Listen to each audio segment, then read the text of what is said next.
अतुल सुभाष के suicide case में Bengaluru police ने पत्नी निकिता, सास निशा और साले अनुराग को गिरफ्तार कर लिया है। कोर्ट ने तीनों को 14 दिन की न्यायिक हिरासत में भेज दिया है। इन पर अतुल को सुसाइड के लिए उकसाने का केस दर्ज किया गया है। ऐसे में जानते हैं कि अगर इन्हें दोषी ठहराया जाता है तो कितनी सजा हो सकती है और आखिरकार पूरा मामला क्या है। नमस्कार and welcome, you are watching Rising Bharat. I am Aviraj. Atul ने 9 दिसंबर को खुदकुशी कर ली थी। उन्होंने लगभग 1.5 घंटे का वीडियो और 24 पन्नों का सुसाइड नोट भी छोड़ा था। अतुल ने इनमें पत्नी और ससुराल वालों पर झूठे केस लगाकर जबरदस्ती पैसे वसूलने और प्रताड़ित करने का आरोप लगाया था। अब अगर हम बात करें कि अतुल ने क्या इल्जाम लगाए थे, तो अतुल और निकिता की शादी 2019 में हुई थी, लेकिन शादी के साल भर बाद से ही दोनों अलग अलग रह रहे थे। अतुल ने सुसाइड नोट में आरोप लगाया है कि उनकी पत्नी निकिता ने शुरुआत में सेटलमेंट के लिए 1 करोड़ रुपए मांगे थे, बाद में इसे बढ़ाकर 3 करोड़ रुपए कर दिया गया था।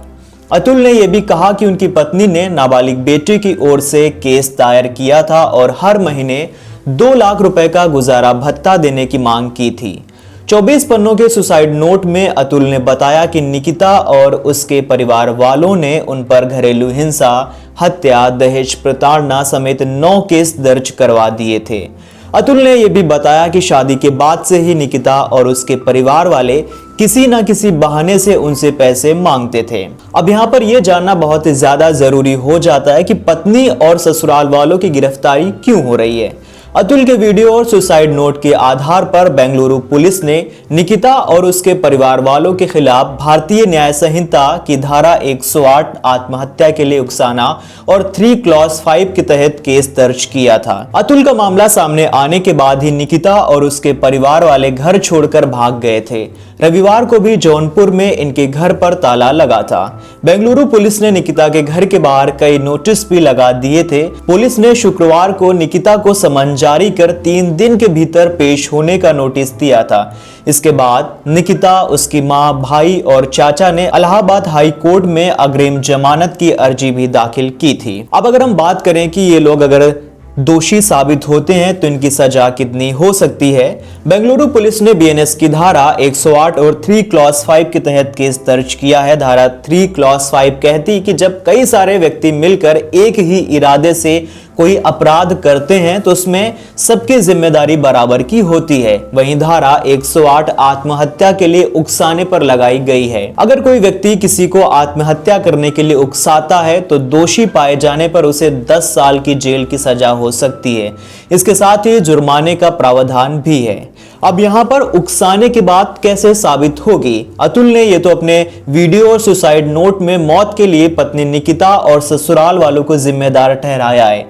इसी आधार पर केस दर्ज किया गया है, लेकिन अब अतुल के परिवार वालों को साबित करना होगा कि निकिता और ससुराल वालों ने उसे प्रताड़ित किया था, जिसने उसे आत्महत्या जैसा कदम उठाने पर मजबूर कर दिया। हाल ही में सुप्रीम कोर्ट ने इसी तरह के मामले में अहम टिप्पणी की है। सुप्रीम कोर्ट ने साफ किया है कि प्रताड़ना को आत्महत्या के लिए उकसाना नहीं कहा जा सकता है।